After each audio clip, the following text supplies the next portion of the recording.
Hello you lovely people, welcome to my channel, welcome back to my channel if you've been here before. My name is Kirsten, this is where I art and craft, and today what we are going to be doing is we're going to be doing something out this book. Now this book I have had for a while and it was in my bookshelf and I've never really done a lot. I picked it up second hand.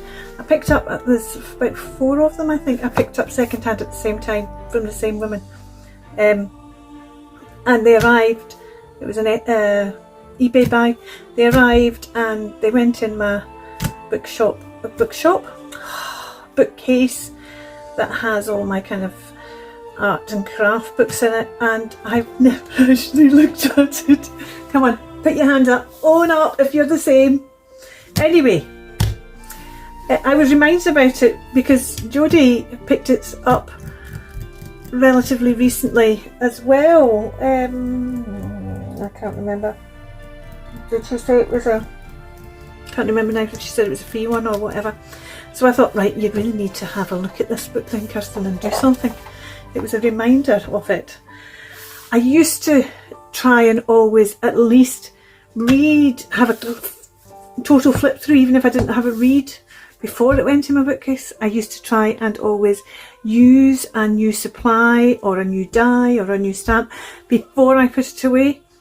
I'm not so good at doing that now, and that because of that occasionally I end up with duplicates of things because I think, oh, I like that, and I've actually already got it. It's just I've not played with it, so it's not kind of sunk into the kind of filing system in my brain that I've already got it. Anyway, that's something slightly different. So it's a book about intentional printing. That is, we're all very good at saying, oh, look at that, oh, that's lovely, oh, that's a happy mistake or a happen chance or whatever, and thinking, oh, that's lovely, or something doesn't quite print right, and we say, oh, well, that's okay, we'll use it in collage or whatever. This is about intentionally printing because you want something for a project, which actually makes a difference to the printing because you're doing it as this is to actually do. So there's some examples of some printing that the woman herself did, and she sent it to other artists, and she's made things that are similar to the artist's style, and then the artist has made something, and so she sent these 2 bits and this artist has done this with it, and then eventually after that you actually get on to some different printing styles, techniques. And it's interesting because most of them, they're on fabric, but they can be done, there's no reason why you can do them on paper, and I'm actually going to do them on paper today. Most of them I use or have used, or I don't think there's anything going to be anything new you'll see today, but there's something about doing it intentionally I'm exploring. And one of the things I'm exploring and doing it intentionally, she talks about preparation. She does, you know, this is a book so I can't read it all out, but she does this artistic personalities thing. The PhD artist that needs to know every little last detail and drop and everything. The flower child artist who just wants to go with gay abandon, and the worried artist who thinks everything's, oh, it could be better, oh, I need to redo it. And what she's saying about this intentional printing style is the PhD artist might not have much success because they might not get onto the actual printing if they analyse everything down to the last jot. The flower child will find it very constraining. The worrying artist might get some hands out of it because what will happen for the worrying artist is it takes away their worry. But I'm not sure that actually works because I think most worried artists are actually a flower child, and that's why they think, oh, it's not good enough. Anyway, I don't know, I'm probably a bit of all 3, so we're going to see how this goes. But I was rounding back to something else. She tells you how to actually create a good print surface, and that is have a bit of plastic down, put some felt down, and then put some canvas, and then you put what you're printing on top. Now I think she's doing this because she's doing fabric, but I'm still going to do that, and I've been using this silicone mat, so I'm going to say this silicone mat is my plastic. I need to get some felt and I need to get some canvas. Okay, I found this bit of felt which is quite thick because it's not kind of thin felt you want a decent bit of felt. Now I had this for a project and I had 2 pieces because I had to buy 2 pieces, and I never used the second piece. So it's been sitting gathering dust, and actually when I picked it up there was a cobweb, an old cobweb inside it, so I've kind of dusted that away, and I'm just going to cut this down to size. And it means that something that's been kicking around and I don't want to throw out, because it's, you know, it's lovely thick felt, so I don't want to throw it out, but it's been kicking around for ages. Now she says somewhere about your plastic layer being your biggest layer, so I'm going to just cut this felt smaller than the plastic layer. The plastic layer is your, oops, spillage, so it probably should be a lot bigger than my plastic layer. My silicone is. The other thing she suggests is that if you don't have a dedicated miss me tool canvas, see, I thought I could use this, but it's got a seam on it there, so I'd end up with 2 bits, so that's not going to work.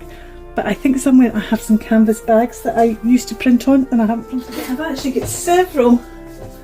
Huh. Isn't that the way these things go? That's, no, they're both the same size.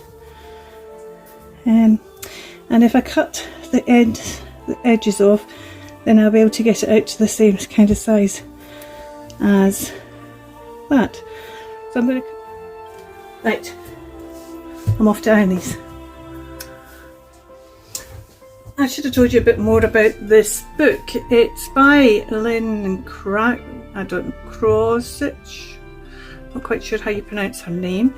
The ISB number is 978-162-033-056-252-699, and this was published by Interweave in 2014, so what's that, 16 years ago.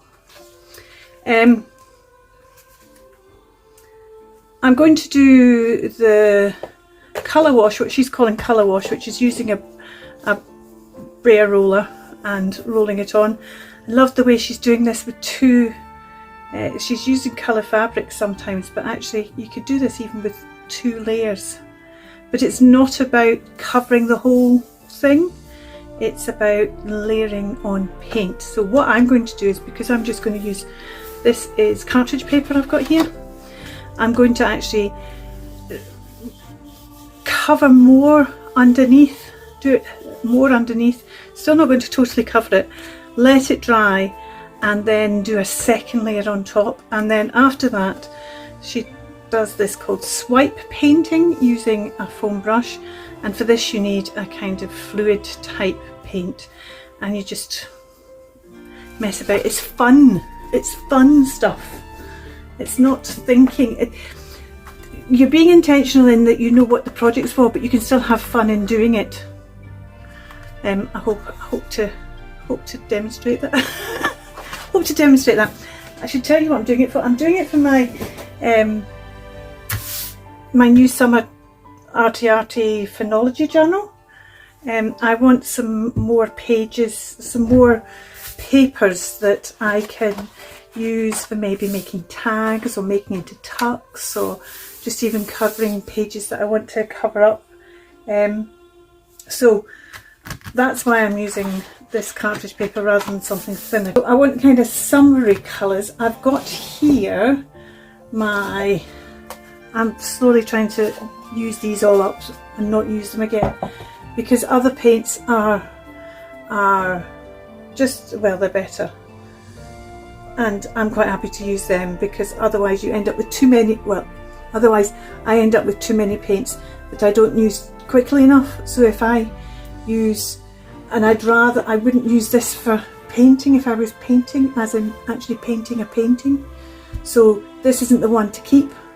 It's got to be a better quality in this for when I want to use it for doing actual art. So I'm going to try and use these up. not intentionally, just use them up.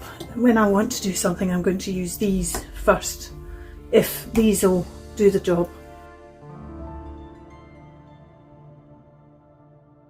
I need to separate these out into 2 bundles. Oh, that one's... Is there anything in that one at all, actually? Yes, there is. It's quite thick, that one, though. And this one. So, we'll have that one, that one, that one. They made sense together. I might put a bit of red there, and we'll put these ones together. That looks pretty good, actually, doesn't it? So, we're going to start, I think, with this, and I need to decide, because I'm doing 2 layers and I'm going to do 2 colours. Oh, but see, do I want to do 2 colours? I want to do 3 colours. Yes, I know. So do we not do the red and just leave these 3? Let's have a look. Let's bring the other ones back. What do we do? Yeah, do we take that away? And so we've got the 2 purple. Actually, I quite like that. Let's just do that, and then if I want to do some more, I can get the blue and the red out, and maybe the dark purple, and make something a bit, yeah. Okay, so we're going to start. These are the 3 we're going to use, so I need to decide. 2 of them are going down. 1 is my kind of background colour, then 1 is my first layer for kind of giving it some interest in the background, and then the 3rd colour will be used as my brush to kind of give some more detail on the top. If you're like me, you've probably got braiers of different sizes. I've got a great big long one as well, and what I'm going to do is I'm going to start with a bigger one for the underneath. We'll dry that off, and then we'll have the little one for on top, and then we'll move on to the fluid stuff after that's dry. At the bottom with my yellow. I'm going to move you out a bit just so you can see my plate, in case you want to see what I'm doing over here. Okay, let's see what this paint's like. Looks alright. Let's just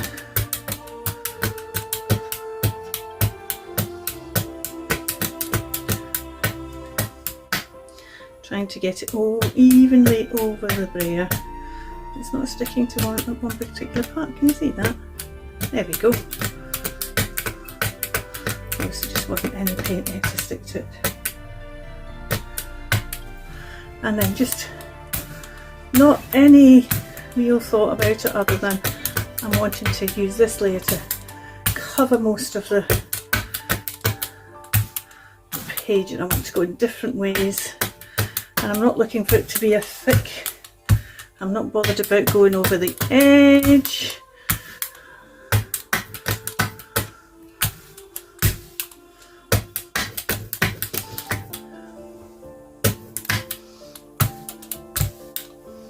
Right, so let's put some more paint on there. A bit more paint. A bit more paint.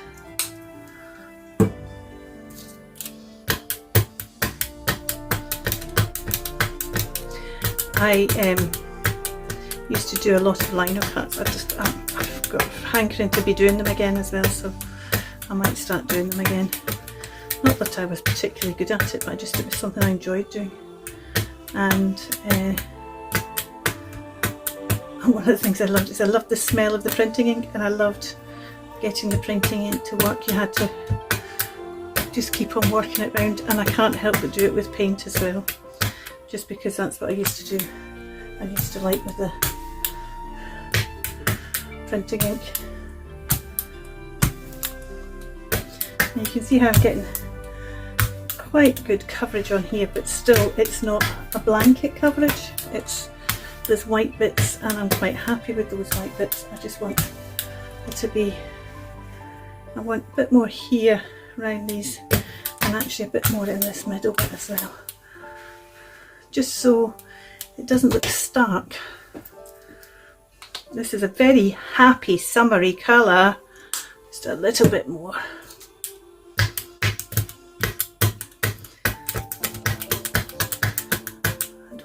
When there's big blobs on the roller.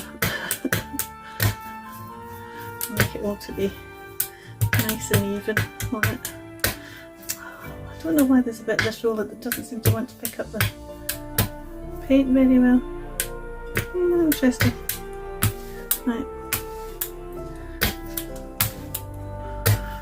That bit, that corner. I want to do a bit down this corner as well, don't we? Let's just take that along there. Okay, I'm going to leave that one to dry. It won't take long to dry. It's a warm day. It's only a thin coat of paint. I'm going to go and clean this off, and we're going to put a layer on the other one. Not a lot of this left. It's a lovely colour. It's nice and thick though, so I'm hoping that's going to mean it's going to give us really good coverage.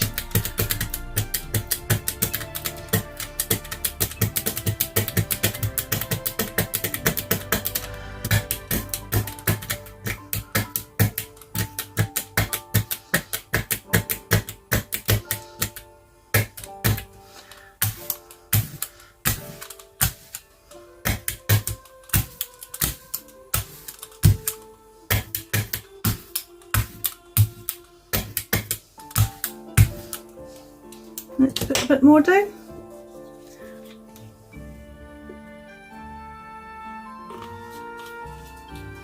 That one's definitely nearing the end. It's probably got one more glob like that in it, which we might need, we might not for this.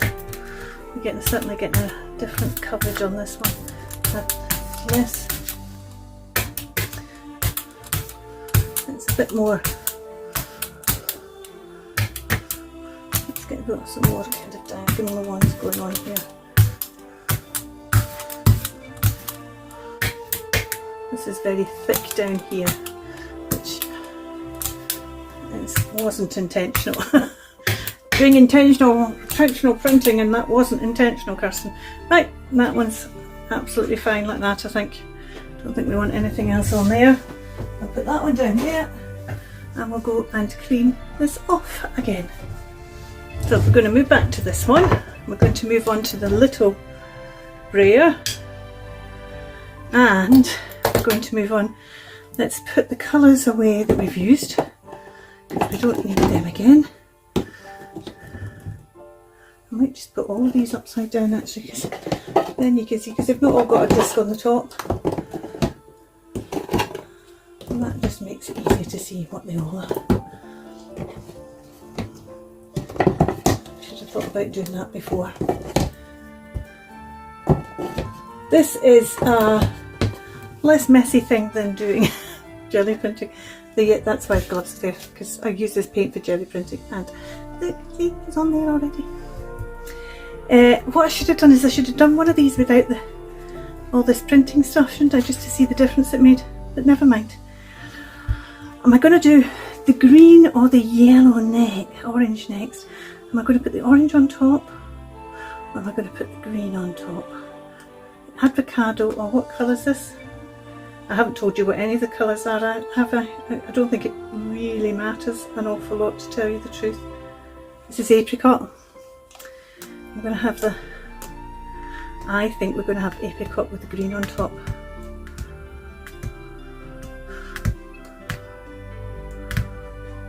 No, we're going to go for green with the apricot on top. So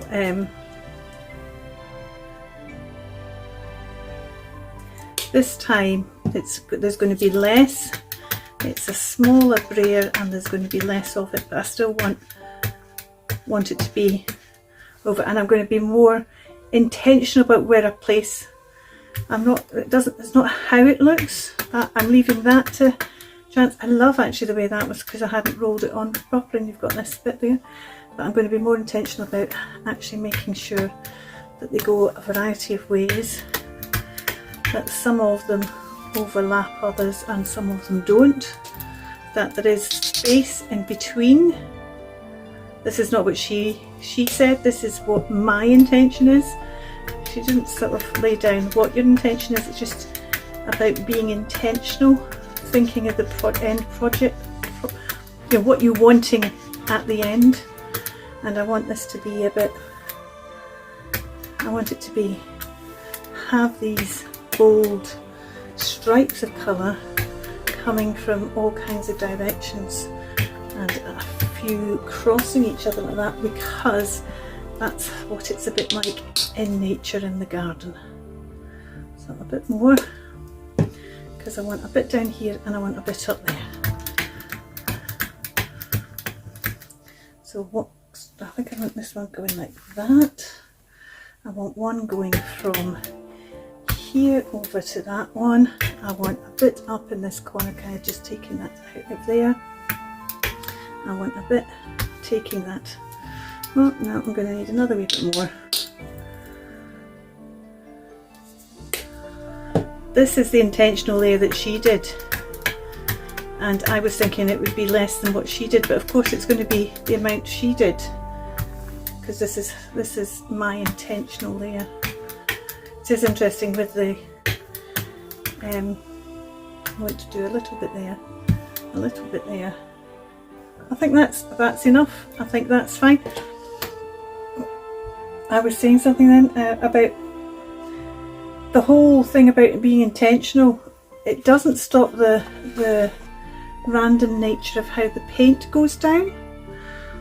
What it does is you make, before I even started doing this layer, it was this level of coverage I was aiming for. That was my intention, was to get this level of coverage. It wasn't a case of, right, okay, I'm going to put this on, without thinking how much of this layer I wanted on. This was the amount of this layer I wanted on it, if that makes sense. I hope it does make sense. I think it'll make sense if you decide to do this. I think it'll make sense to you. So I'm going to go and clean that, and we'll, apart from this bit of water that came out the brayer, I think that one's dry as well, but I need to go and clean this first. So I've done that one. I need to decide which one of these is going to go on the top and which one's going to go. I think I need to put this one down, because I think if I put that one down, it's going to be too close to that. And then put this one on the top. Oh, yes, because I decided I was doing 3 layers, didn't I? Yes. I decided I was doing 3 layers. That's not for the thing, that's because I've decided this is my background, this is my first intentional layer, and then I'm doing a second intentional layer with this small brayer, and this layer I think is going to be quite light on here. We'll see.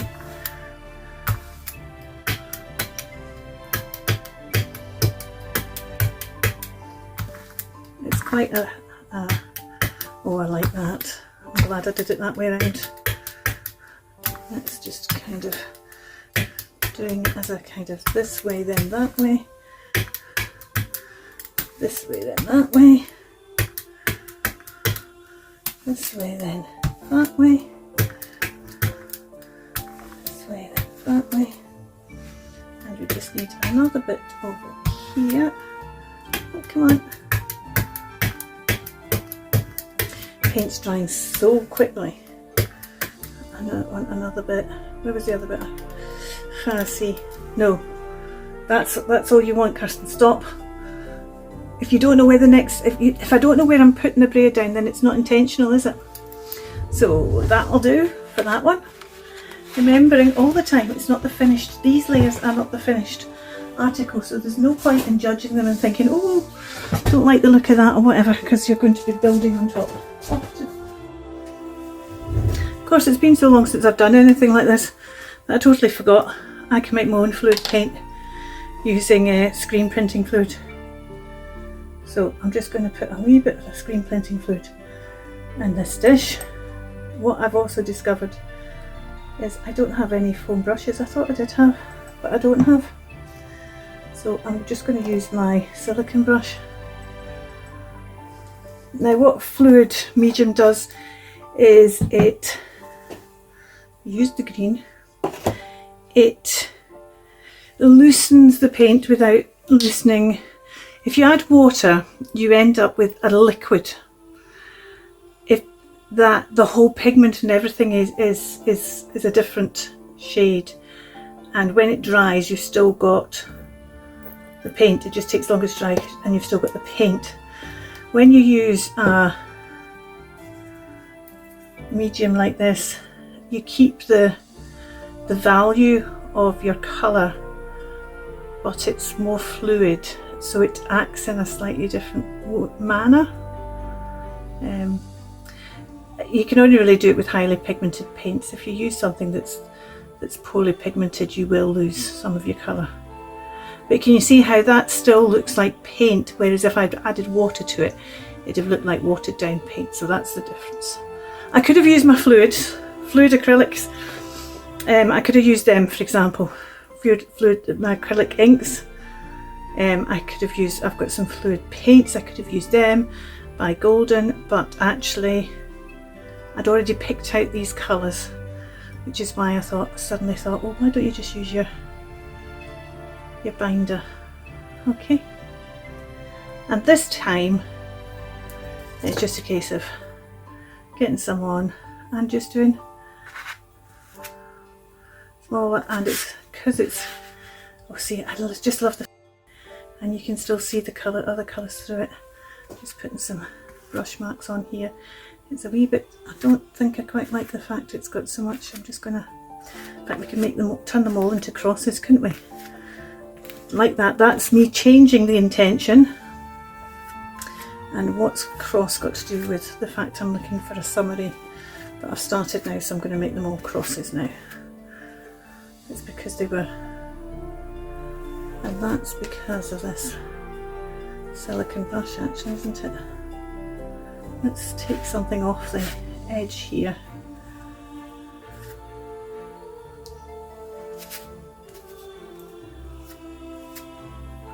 Make it look less like it's a deliberate cross, and just change the direction with my wrist like that. So this is probably less intentional. And actually, do you know what? Because it's less intentional, I don't like it so much, because it does look placed. I'm not saying I dislike it. I'm going to scrape off these over paints just because I really don't like them at all.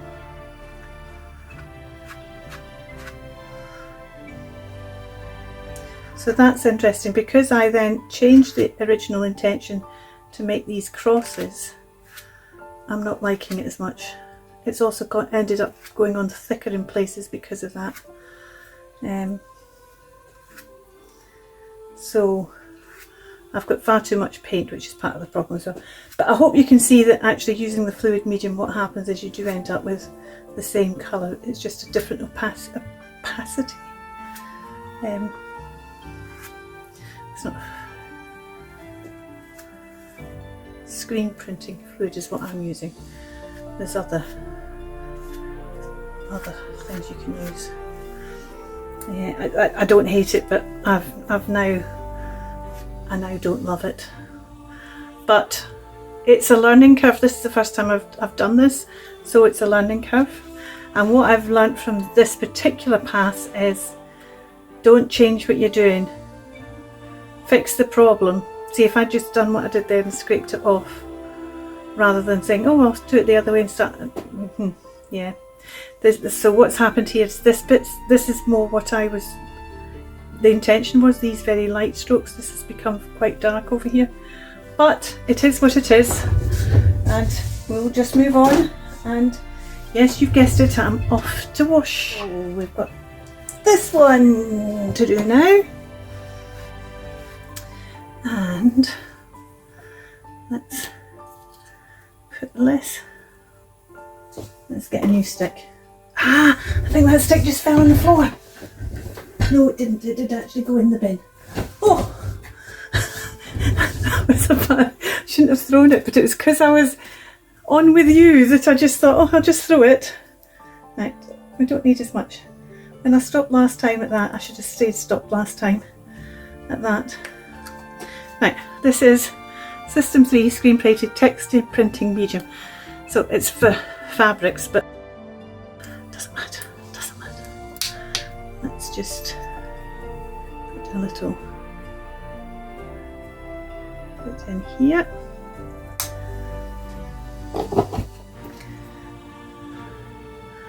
And we'll mix that up. If you it's like any medium, if you leave it, it will separate out again. So you can't kind of melt, well, you could do a whole batch of it. In fact, I'm now thinking to myself, what I probably need to do is buy a big jar of it, and when I get to things like this bottom one, when it gets thick and gunky and nearly done like this, I should add a big dollop of that and turn it into a fluid paint. That would probably be a good idea, Kirsten. Right, and learning from last time, I'm going to actually wipe off the corners of my brush before I go on here, and intentionally this time I'm going to try and keep it nice and light, but not that light. You need to be able to see it, Kirsten. There we go, like that. Should have maybe done the green on top. But you're not seeing that very much, are you? Because it's got that opacity to it. But it might dry a bit more, might come more obvious in the drying. Right, this time, pick those bits up. There's a bit there as well. Bit there. But actually, maybe this time I should leave. Oh, see, that's a better one. So I need to keep the brush flatter. Let's see if we can.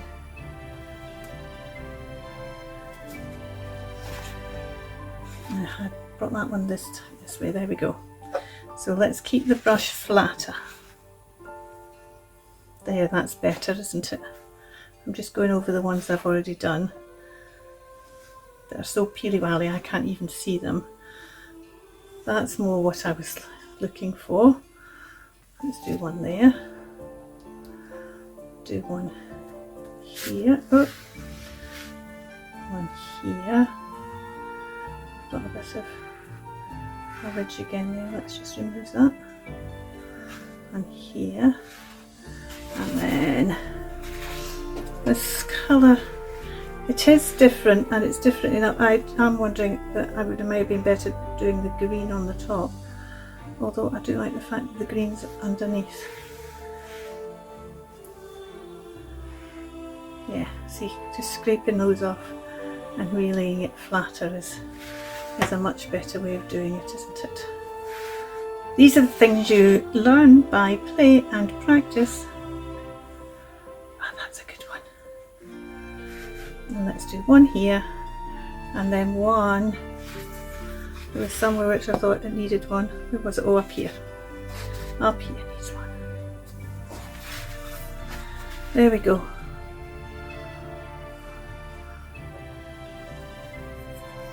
And we'll let that dry. Now this layer is going to take longer to dry.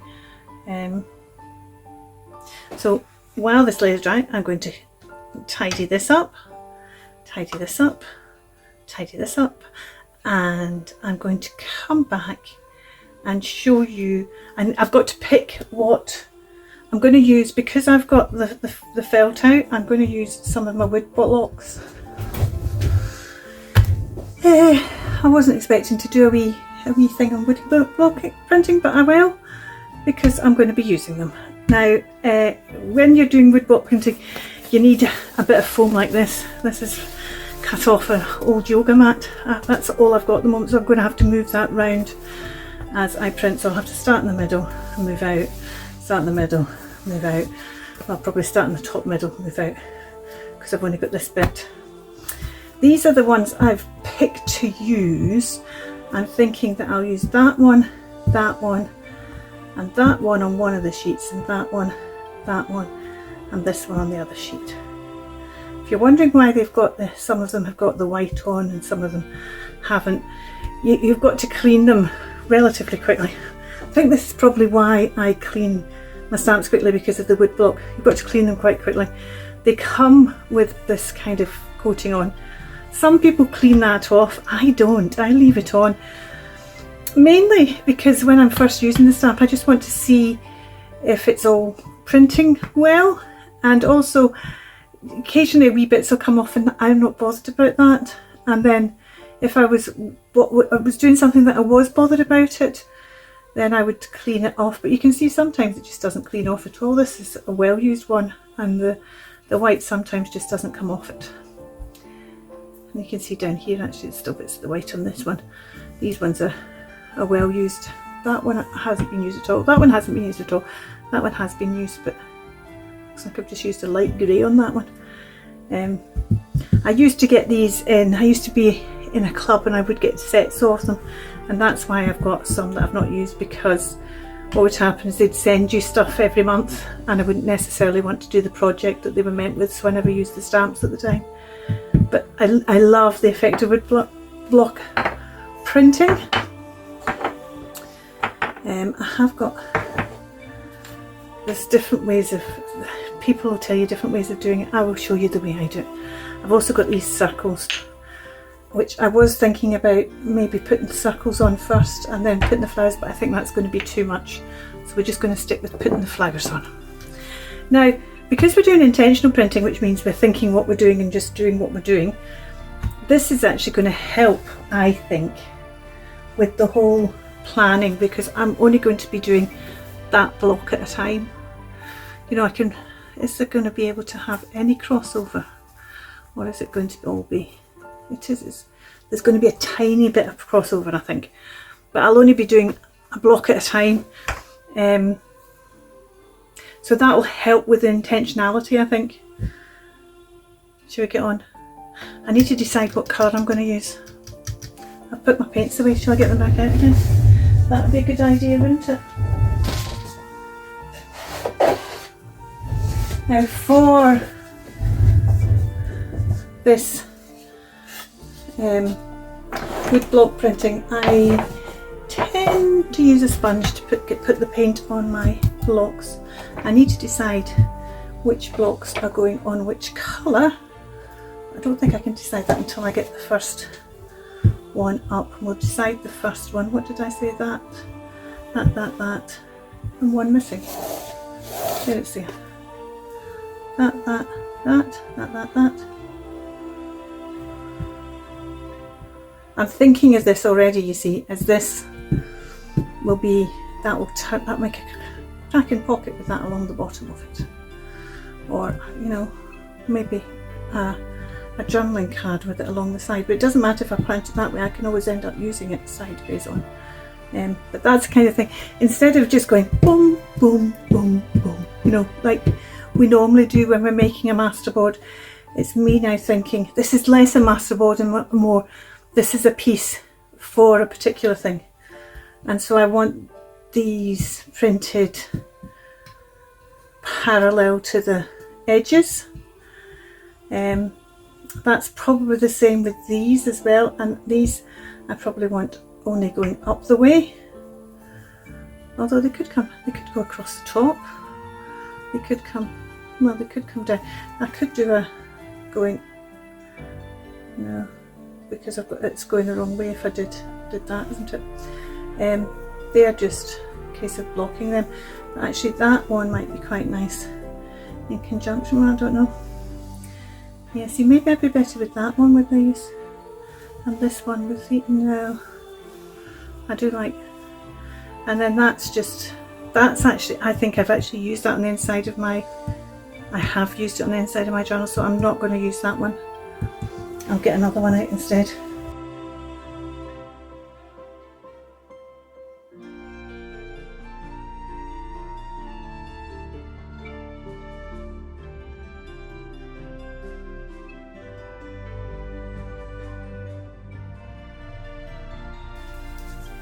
Right, we're not going to need all that.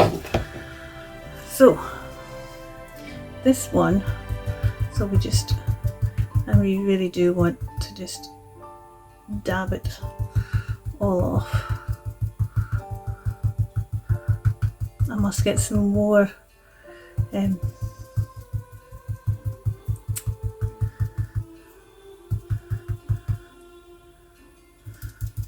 that's better. some more foam brushes because I want to try this fluid with a proper foam brush. So you have a nice even layer over there like that. Now where's the edge? The edge is there and there. So, and where's the bottom? I'm going to put this down the bottom. Oh, the bottom's all the way down here. Right, so and then you just tap this on here. And the way you do block printing is very opposite to the way you do. You place and roll it on and roll it off. And that's, I'm quite happy with that print, to tell you the truth. I'm going to do another one.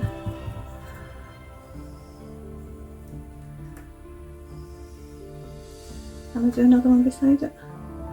I can't really, it's going to be two. I'm going to do another one about halfway up there like that. So intentionally I'm making what would be two pockets or a journal card if it was that way.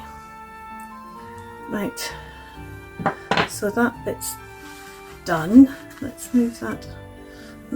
Okay, a bit further over that way.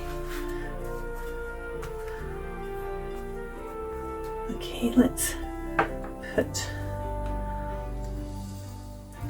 this on here.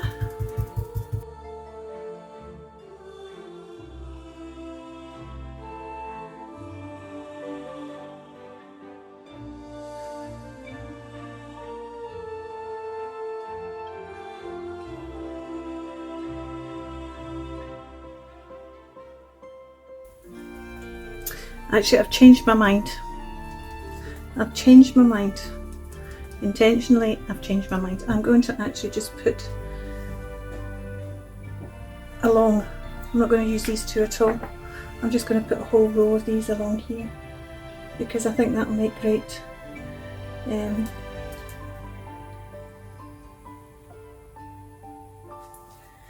backgrounds for pages if I want to cover pages.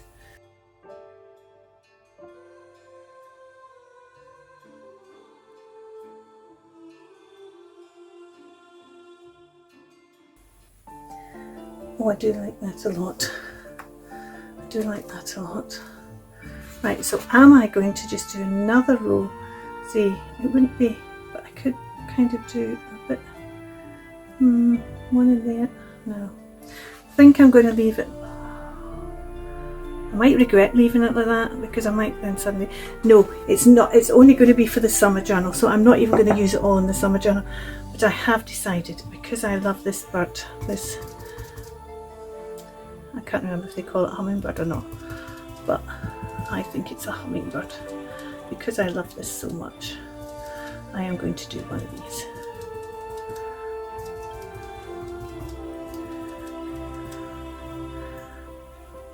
Nope, let's move the pad. Let's just do it down here in this corner. I might do 2 or 3 of them actually, and then I've got them.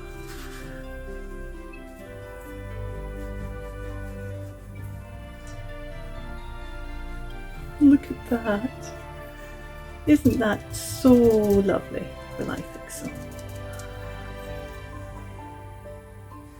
Let's just spread them out a bit so that I can cut them out separately if I want to.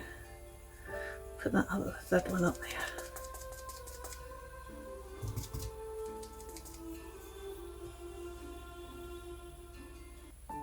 Up here like that.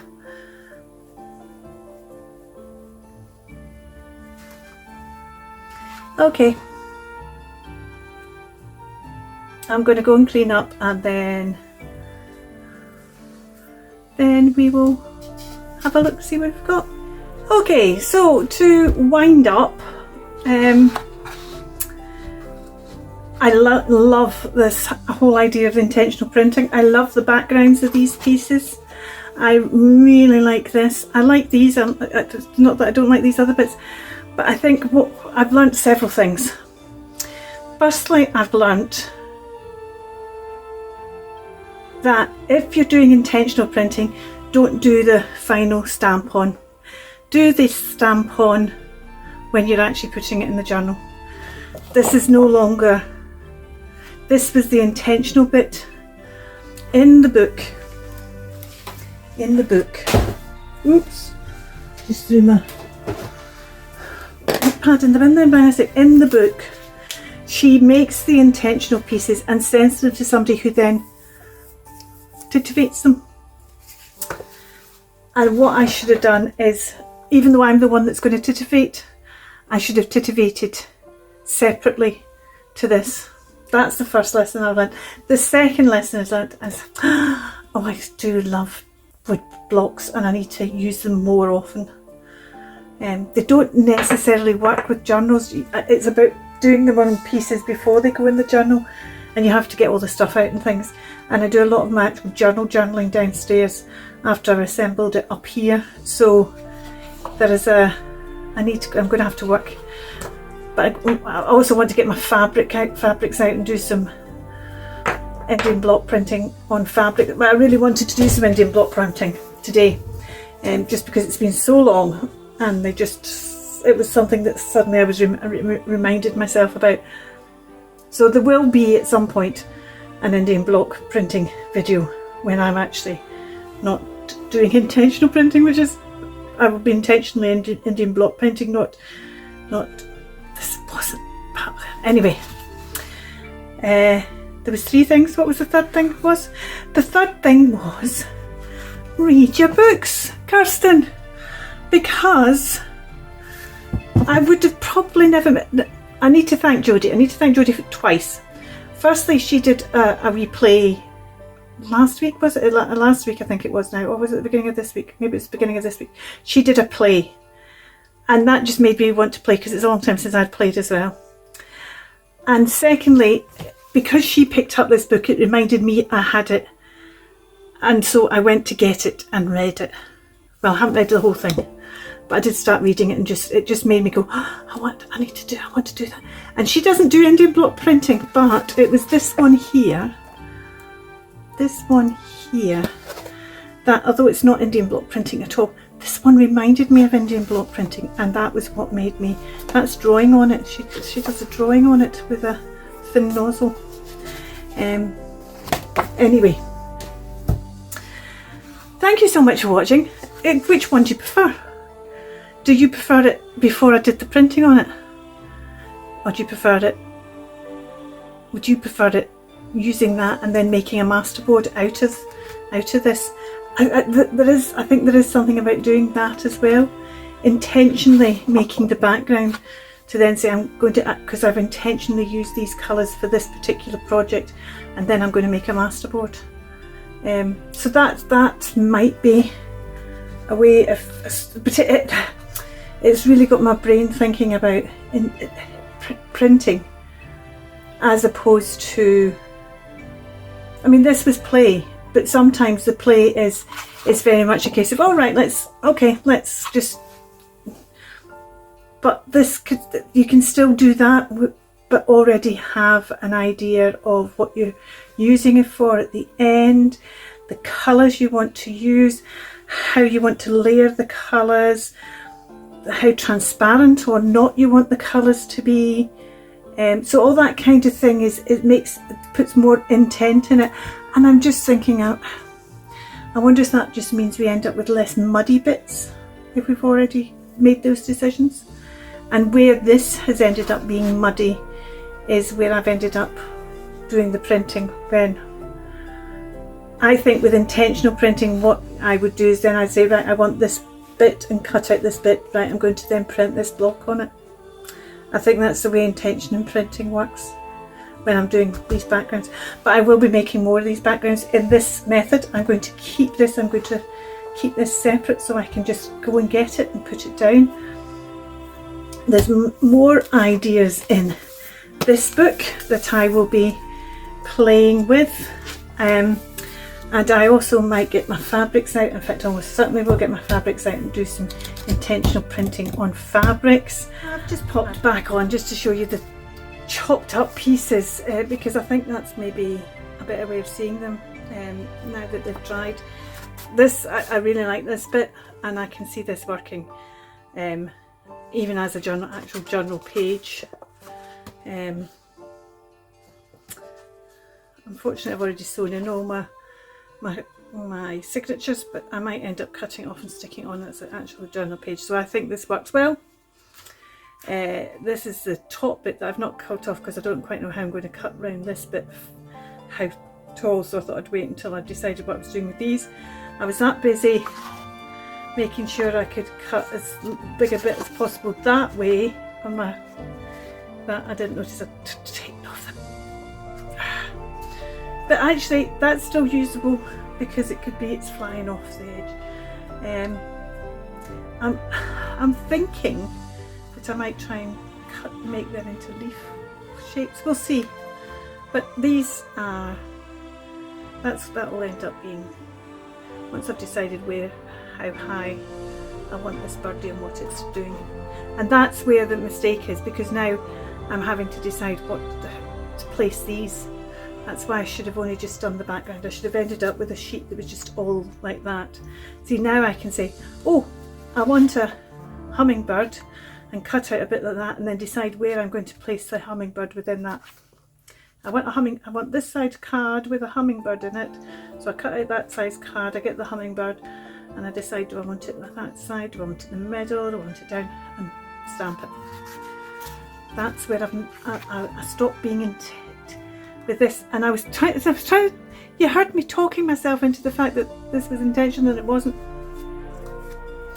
These two are going to be pockets or tucks or maybe wee belly bands of some kind. They could even go that side and tuck in there. This has got quite a ridge where that, which is an interesting texture on it that I quite like. So I quite like the fact that that paint ended up ridging in some places, because you do end up with that interesting texture. I love this background. I've got this little yeah. This I need to cut somehow, but it's whether I'm going to cut it into squares or cut it. I think I'm going to end up with square journaling cards. I did wonder whether I was going to do them round, but they're probably too close together really to do well round. I might do them round, because the reason why I picked these is, apart from liking it, is because of all the phonology stuff that is round. I just thought it'd be quite nice to have a round element as well. There are round elements, but more round elements. This is just a bit of the paper. Again, this is the actual intentional printing bit, which I love. I do really like it. I'm definitely going to do more. Here's another bit of the intentionally printing stuff. I love this crossover and how it all marries together. And then these are two that will end up going in with probably other things written. Let's see, I could write, this is quite plain, this one. This one's got a bit more colour. I might stick things from there. I might just write on there. That might even be stick an arty tag or something in that side, and that might end up being the back side with a bit of printing, and some writing can go in that space. So thank you.